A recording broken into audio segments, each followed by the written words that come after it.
Good morning, dear friends, and welcome to the Unitarian Universalist Fellowship of Stony Brook. My name is June Cerveni, and whether you are here in our sanctuary this morning or at home live streaming, I am happy to be here with you as worship associate with our minister, the Reverend Margie Allen. Our Director of Religious Education, Deb Little, is supervising the weekly classes for children out in the garden, along with our dedicated team of teaching staff. I want to offer a special welcome to any of you who are with us for the first time or who still feel like they might be newcomers. We are glad to have you here with us. And since our services vary from week to week, we hope you will return several times to get a true sense of who we are as a religious community. Unitarian Universalism as a living tradition has commitments to freedom of belief and orientation toward inclusion, interdependence, and justice. You can find additional information about the values that we strive to live by at our website at UUFSB.org or at the denominational website, UUA.org.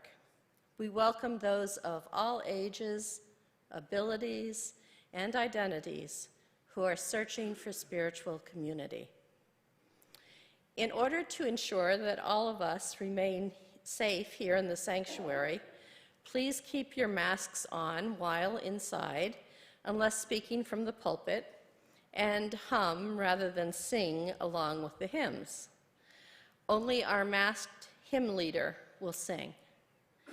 Of course, if you're at home, I would invite you to sing out with a lot of joy and enthusiasm. For those of you who are here, please remain after the service for our social time out on the deck, when you can enjoy some snacks and great conversation. For those of you who are live streaming, you'll find the link to today's order of service, the handout, and the words to the hymns on the YouTube chat. After the service, please leave YouTube, go to our webpage, and click on the link for small group chats to connect to others. I have 5 brief announcements. First, send in your favorite poem, whether written by you or somebody else, to Jess Pond for our poetry service on December 26th. This service will replace our annual hymn sing. Let her know if you want to be here to read it in person. Second, if you are doing your holiday shopping, please do not forget our 2 online automatic fundraising options. Click on the Support UUFSB button in the upper left corner and follow the links either to Serve for beautiful handmade crafts or to Amazon. UUFSB gets a percentage, and it's at no cost to you. Third, registration for the Jubilee 3 workshop, which will be held via Zoom on the Martin Luther King Jr. weekend, is now open. This week's newsfeed has a link for registration. Reverend Margie begs you to consider registering for this, especially if you feel able but reluctant. And I add my voice to that. I took this workshop last March, and it was excellent. And if you are amongst the first 35 registrants from a Long Island congregation, the cost will be half. Fourth, save the date. Please save January 23rd after the service for our first town hall about the proposed 8th principle, which will be held on Zoom. Details in January. And fifth and last, next Sunday, December 19th, is the day to return your guest at the table boxes. Let us now enter into the sacred space of worship with the sounding of the morning bell.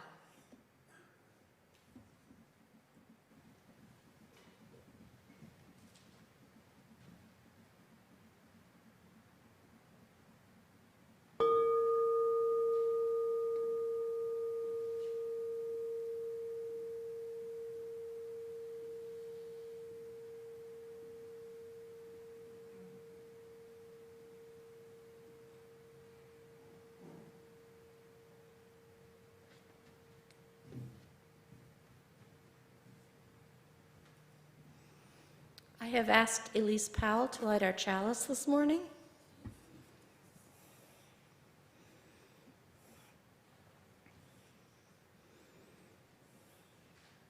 These words are by Jennifer Grayson.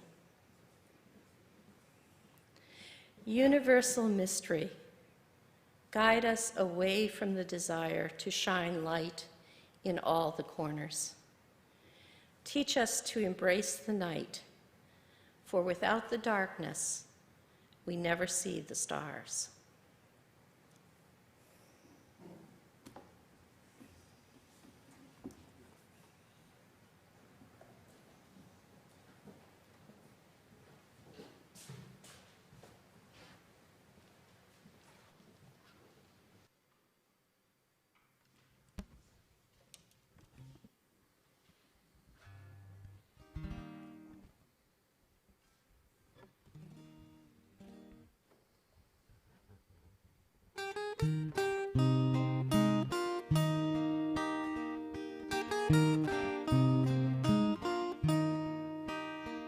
I learned to love the fallow way when winter draws the valley down and stills the rivers in their storm and freezes all the little brooks.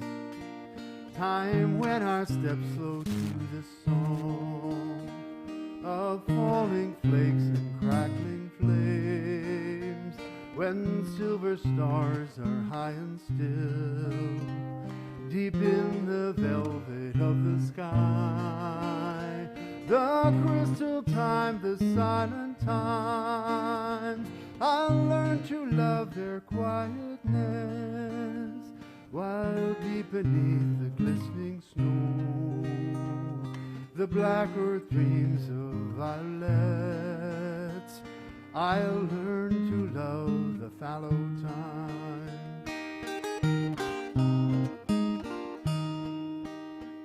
I'll learn to love the fallow way and gather in the patient fruits, and after autumn's blaze and burn, I'll know the feel of still deep roots that nothing seemed to know or need, that crack the ice in frozen ponds, and slumbering in winter's folds, have dreams of green and blue and gold.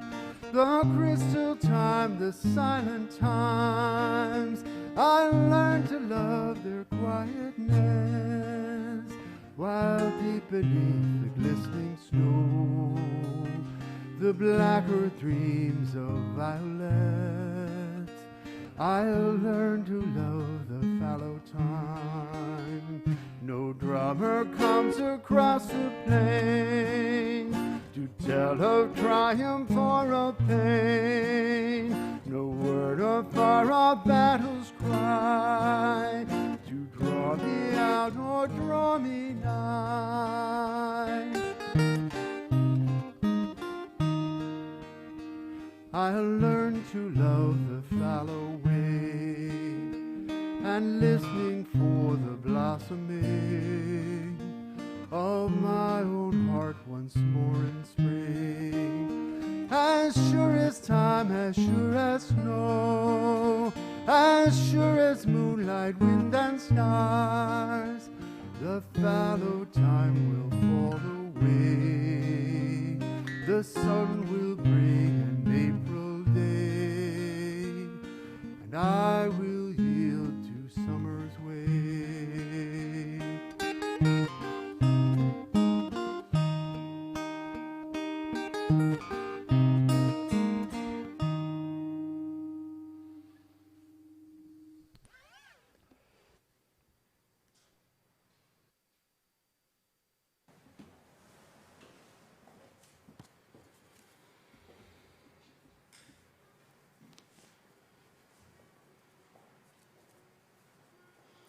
Judy Collins, my first love. Well, last night we slept well or not so well. through quite a rowdy late fall gale here on Long Island. And on our mind and in our hearts this morning, we have other folks in the South and the Midwest who experienced devastating tornadoes. Their towns decimated, lives lost, businesses destroyed, families bereaved, and much grim recovery work facing them in the days to come.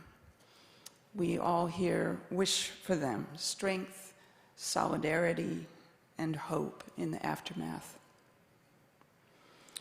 Here, the wild whistling winds of last night have diminished, and our hearts turn towards gratitude for life's gifts, among them the gift of restorative sleep. Life around us is turning in for the winter. This morning, we honor our own mammalian urge to den up and snuggle down for the duration. Now, light is less. Now we go the fallow way. Winter is coming. Please join Shelley and John and Peter and Dee Dee in singing here, or no, singing there, or humming here, hymn number 54, Now Light is Less.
We have a responsive reading this morning by Rolf Jacobson. And I will begin and read the regular type, and if you could reply in the italicized type. All people are children when they sleep.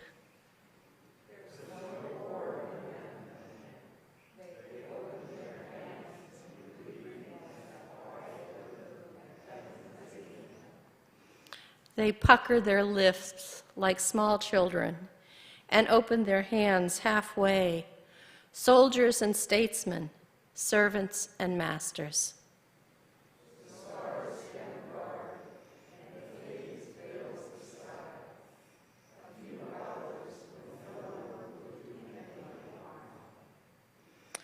If only we could speak to one another then, when our hearts are half-open flowers.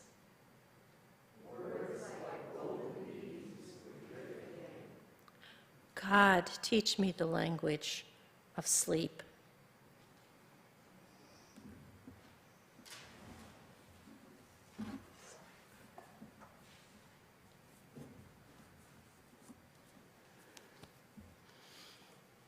Let's take a moment now to bring a story together into shared silence, to spend a little time in quiet reflection and meditation. This little story is an excerpt from a New York Times Magazine adaptation of a passage from Helen MacDonald's book, Vesper Flights, a collection of essays. I hope it will remind you of what going to bed and falling asleep was like for you as a child. What rituals did you have to help yourself get ready for sleep? How has falling asleep changed for you over time? And then Tom Pelletier and Ron Posnack, after the silence, will bring us back together with Peter Mayer's lovely song, Houses in Winter. Here's Helen MacDonald's story. Often during stressful times when I was small, while changing schools, when bullied, or after my parents had argued, I'd lie in bed before I fell asleep and count in my head all the different layers between me and the center of the earth. Crust, mantle, outer core, inner core. Then I would think upward in expanding rings of thinning air, troposphere, stratosphere, mesosphere, thermosphere, exosphere. Miles beneath me was molten rock, miles above me, limitless dusk and vacancy.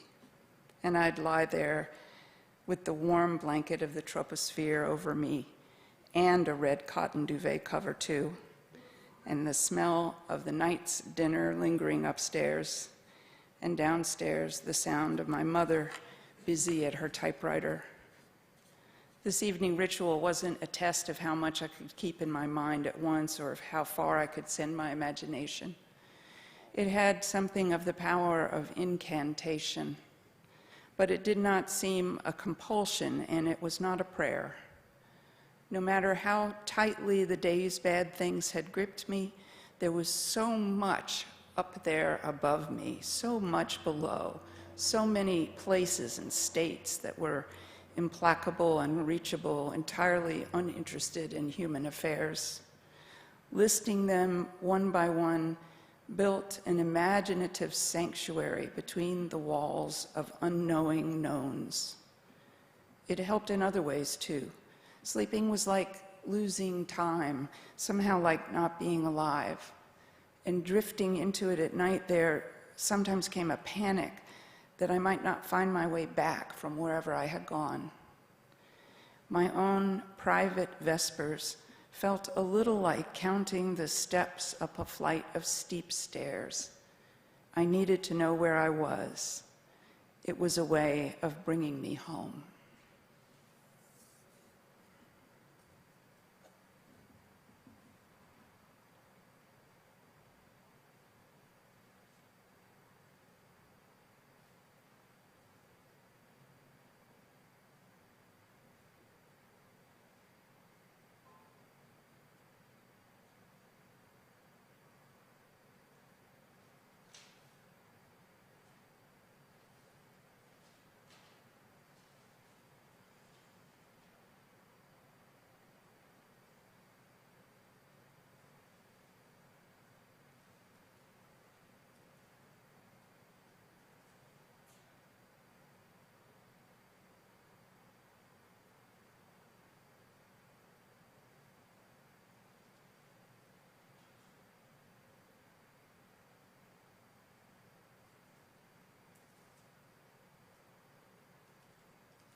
of winter stand in a row.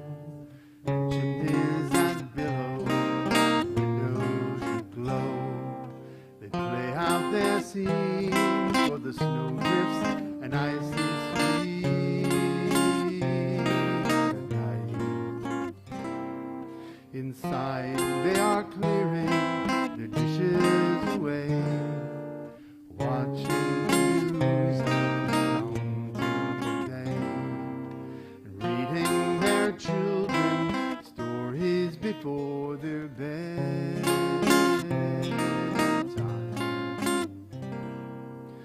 And when the rites of the evening are done, the lights in the windows go dark one by one, until the inhabitants all fall asleep, and the houses of winter become houses of dreams.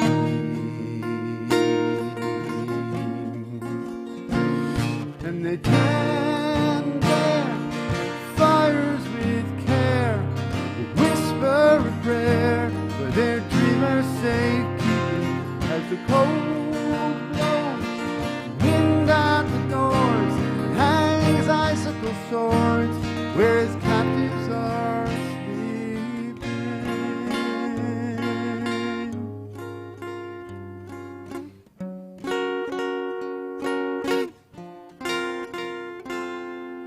The houses of winter stand in the cold, fending off blizzard and murderous snows, biding their time till they breathe in the April breeze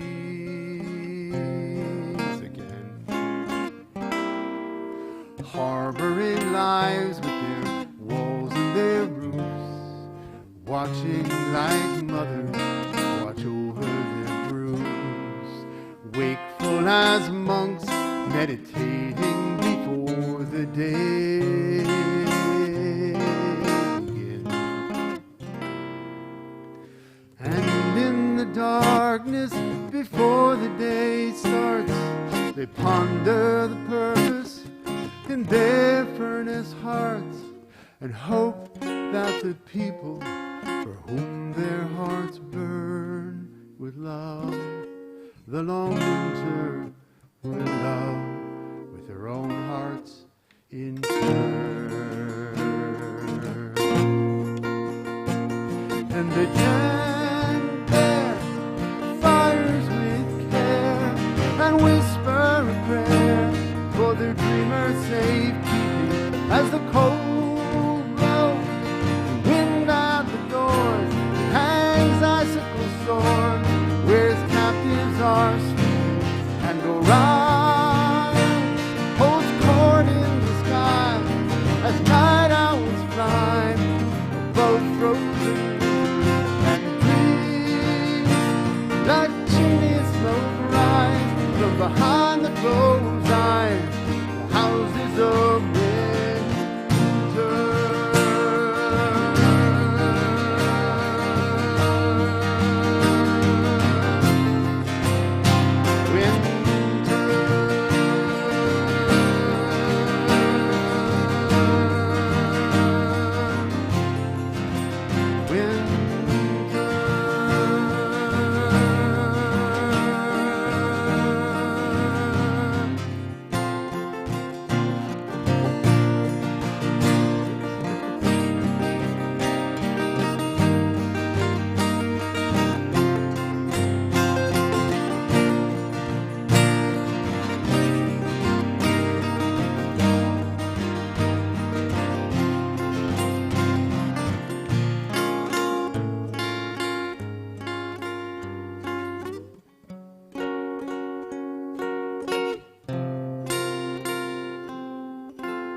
Thank you so much for that loveliness. It is our spiritual practice to engage in the work of love and justice making by sharing our Sunday collection plate with an organization that does that good work. Our shared plate recipient for the month of December is Long Island Jobs with Justice. This organization is active through grassroots organizing to support workers who are seeking a job with justice, a living wage, a fair contract, a voice at work. They also support immigrants' rights, and their Solidarity Fund provides emergency financial assistance to the families of workers facing deportation, and during COVID, to immigrant families who are unable to access government support because of their status. Through their Equal Education and Employment Project, they assist undocumented immigrant youth and their families to advocate for themselves by providing information about their opportunities and their rights to an education. In this story, when we move into the time where we tell the story of Mary, Joseph, and their baby, immigrants in the land of Egypt, please offer your support to this agency, which works to help immigrants in our own time and our own place. All gifts are accepted with gratitude.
Christmas Eve, 7 o'clock, right here.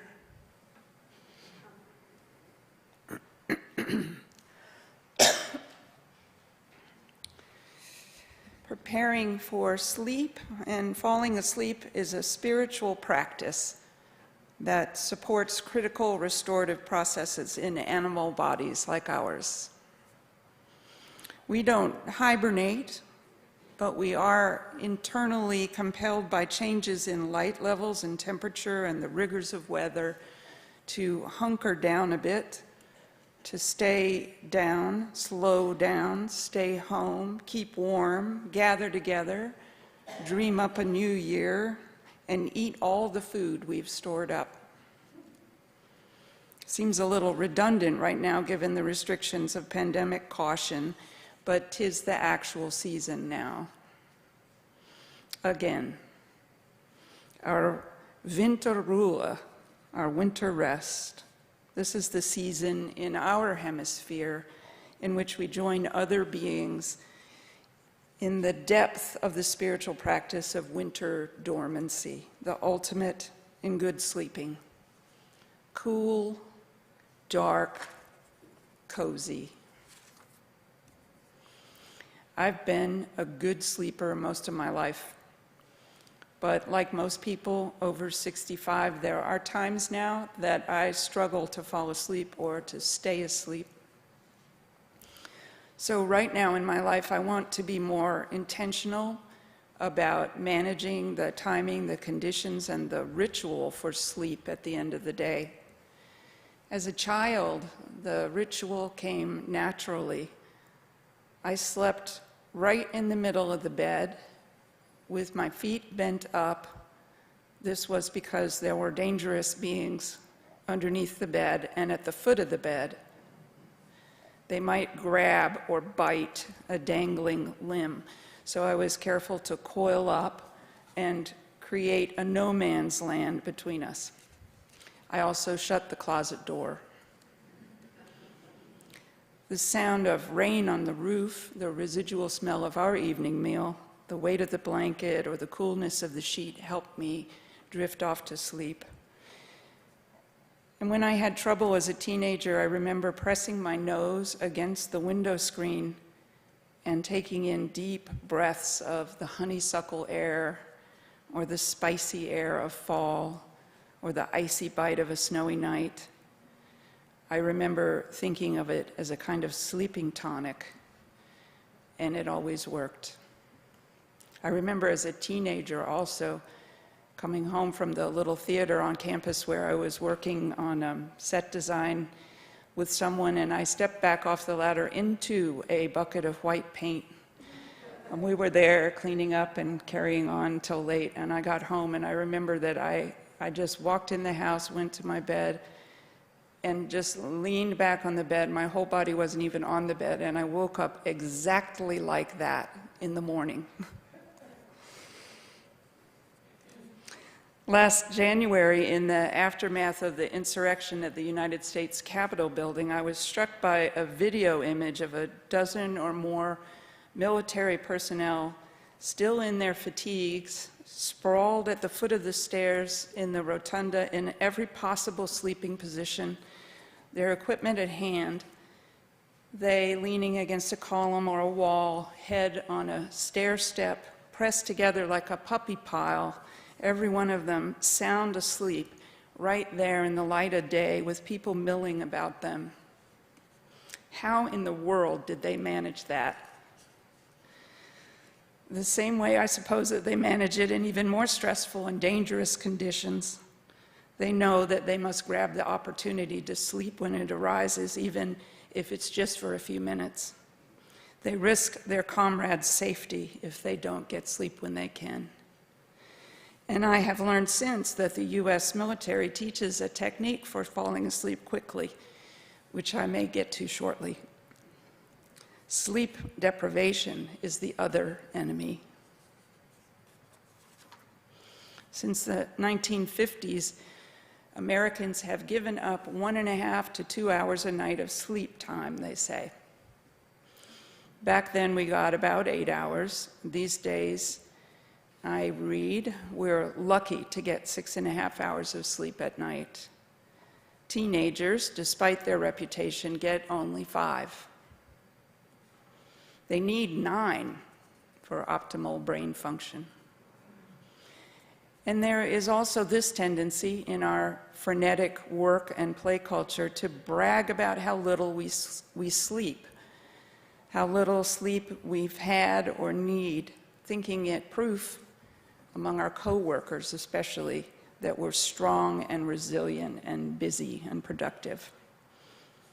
And we think we can catch up on sleep. Science tells us that we cannot. We also suffer from light poisoning. Our animal nature is geared to sleep when darkness comes, and if it doesn't come, our bodies just don't get the message that it's time for bed. They crank on, and we pay the price later. Interestingly, studies have shown that when people are living without any sort of artificial light at all in a bunker for months, they sleep twice every night. And this is how it was in medieval times, they say. They sleep from 8 o'clock p.m. until midnight. They wake at midnight, and then until about 2 a.m., they spend a little time sort of in a meditative state, quiet in bed but not asleep. And then they sleep again from 2 a.m. until sunrise. So there's another short day in the middle of the night. And during that time, there's a surge of prolactin, the lights of which modern-day humans never see. The people in these studies report feeling so awake during the daytime that they come to the realization that they are experiencing true wakefulness for the first time in their lives. We and everyone around us are less safe when we civilians are sleep deprived as well. For example, one study looked at the 1.6 billion people across 70 countries who experience daylight savings time twice a year. In the spring, when we lose 1 hour of sleep, we see a subsequent 24% increase in heart attacks the following day. In the autumn, when we gain an hour of sleep, we see a 21% reduction in heart attacks. It's hard to believe. And these same statistics hold for other harmful events like car crashes and suicides. Now, you know these things, but I'm going to remind you and myself anyway. Sleep disruption and deficit contributes to cognitive decline in normal aging and in Alzheimer's and other dementia syndromes. The inbox in the brain just shuts down, and new memories just bounce right back out instead of being transferred into long-term storage.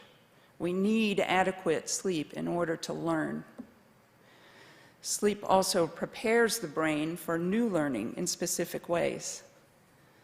Lack of sleep also sets us up for obesity because we eat for the energy we're missing, for addictions because we're looking for a stimulant to keep us going during the day, for diabetes because the increased stress of sleeplessness loads our bloodstream with glucose, for mental illness and reduced capacity for empathy.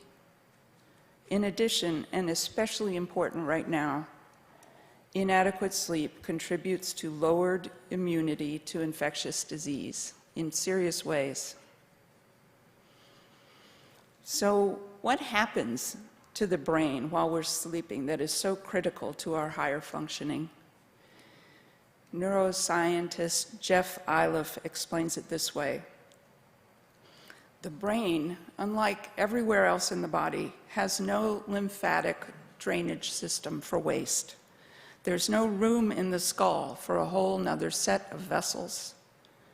So waste products in the brain are removed by cerebrospinal fluid, CSF, which surrounds the outside of the brain.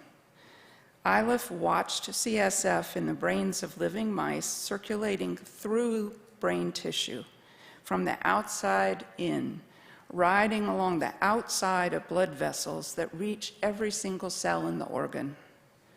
He also discovered that this unique process occurs only during sleep, when the brain cells seem to shrink a bit, allowing the cerebrospinal fluid to wash out debris from between every cell. And among the waste products that is washed out during sleep is amyloid beta, the protein that builds up in the human brain and impairs the function in a way that Alzheimer's does. Sleep might literally then clear our brains, open the spaces between cells, creating new linkages to form and strengthen. Perhaps you've had the experience of awakening in the morning with an important new insight into an issue that was bothering you the night before. It certainly happens with me when I work all week to prepare a service and then I go to sleep and get up on Sunday mornings to write it. Often things I didn't know the night before were going to happen, but I needed to happen after a night of sleep. Sufficient quality sleep is critical to memory, creativity, integration of ideas, sensations, and emotions, and of course, these are the foundation of our spiritual life.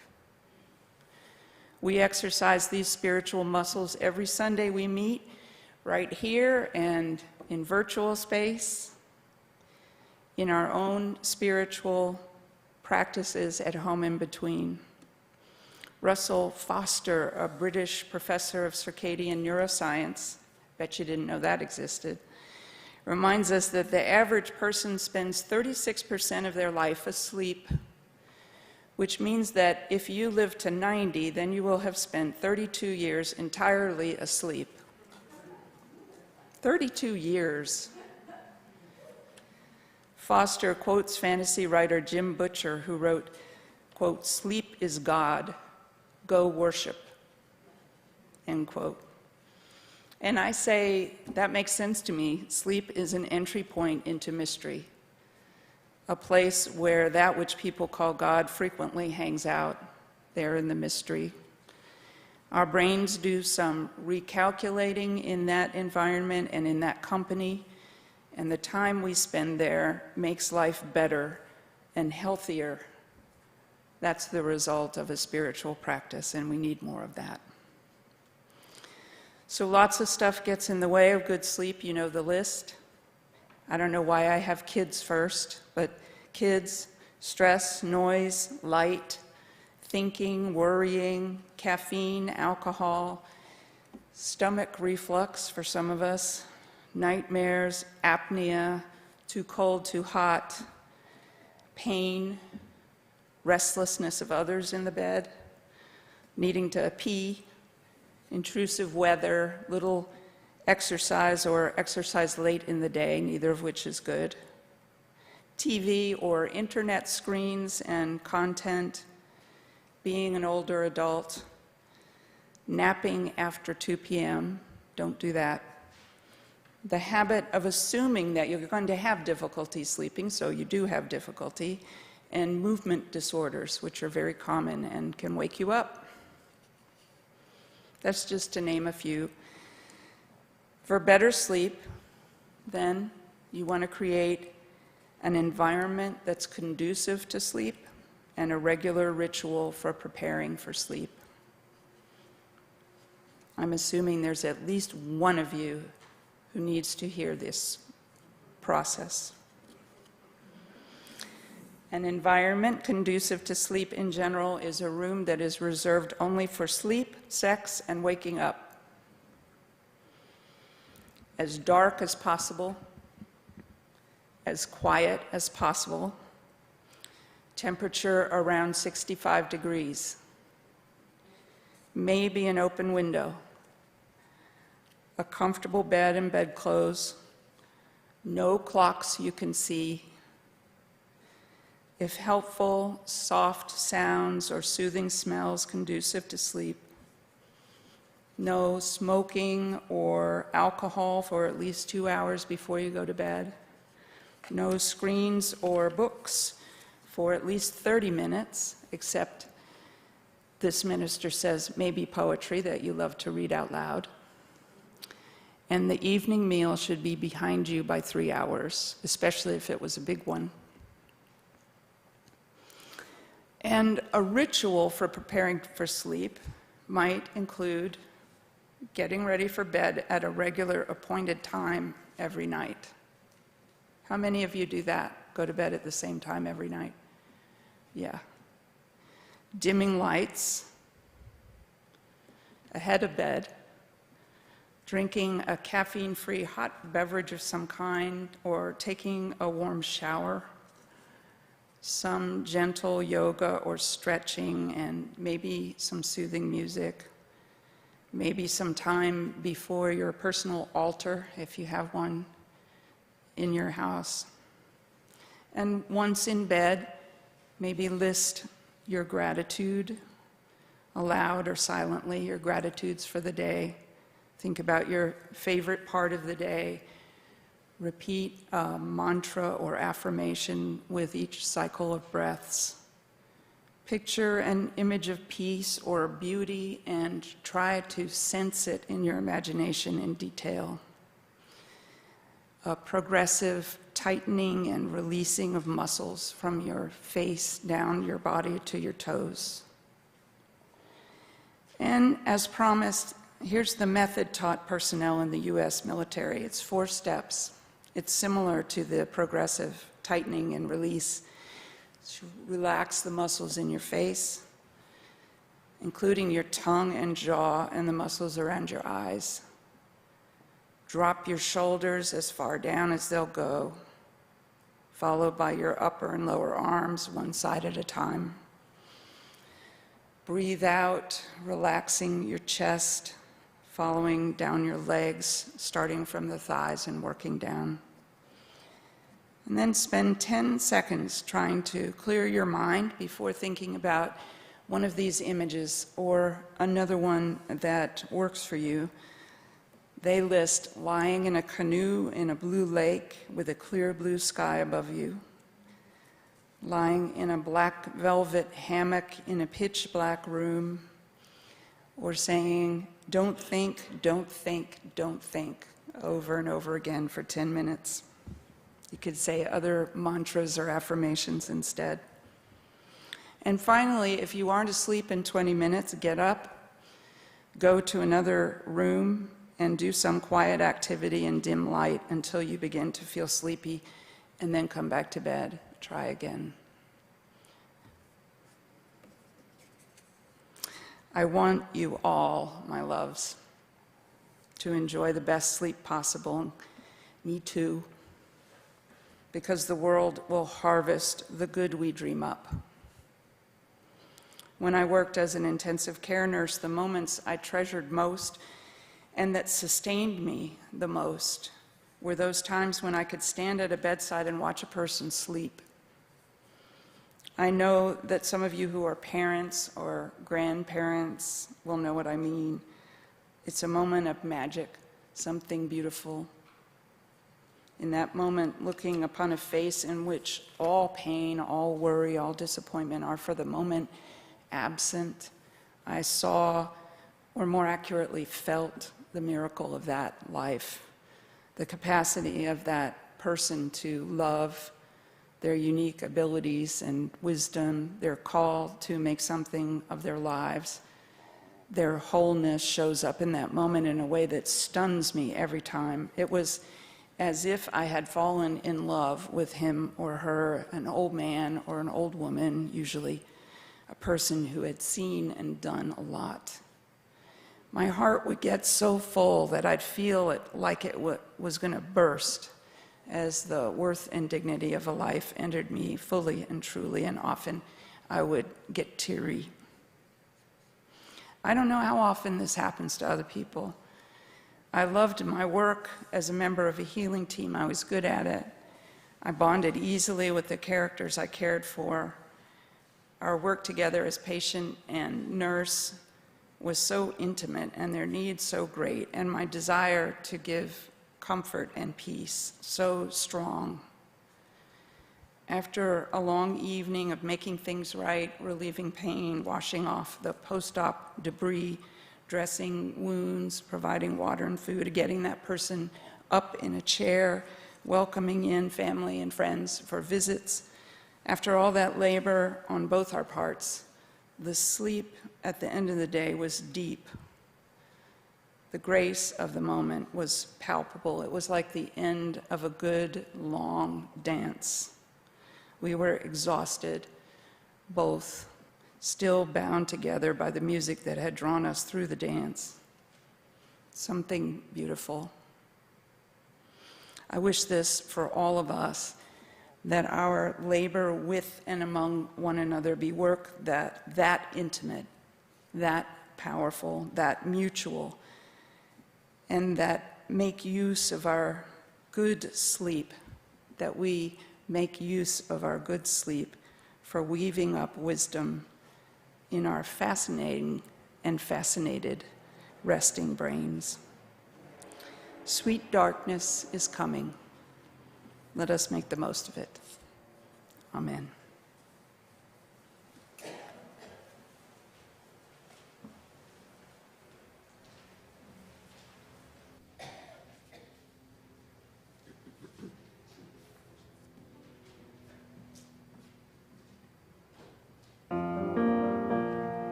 You guys can sit.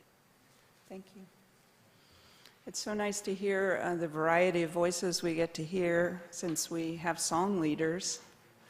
This is a new thing for our in-sanctuary experience this fall.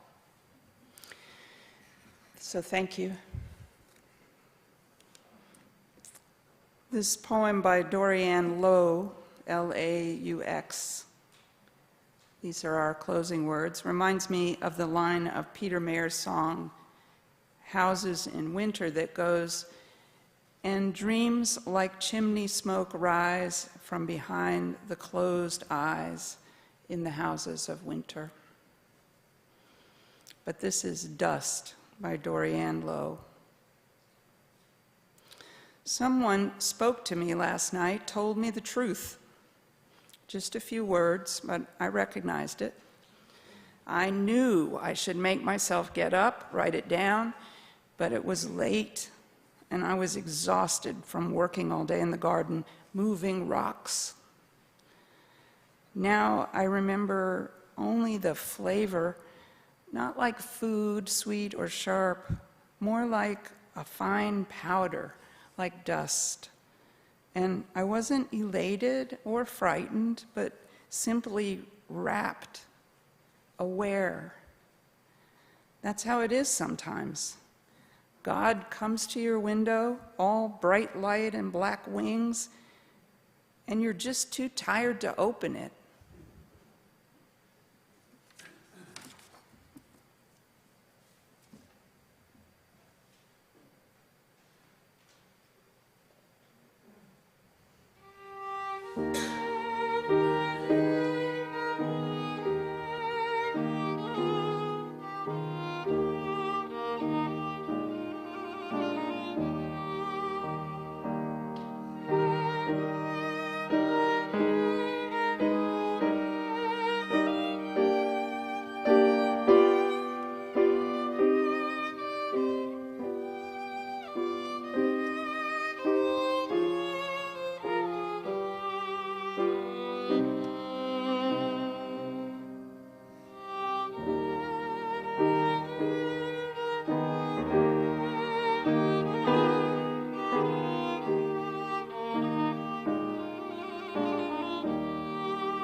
Some words of benediction. May God come to your window in your house of winter, all bright light and black wings. May you find yourself able to rise up to meet God there. Then may you sleep into the message of that meeting and make of it wisdom. And may God watch you as you sleep. Amen. Thank you, everybody.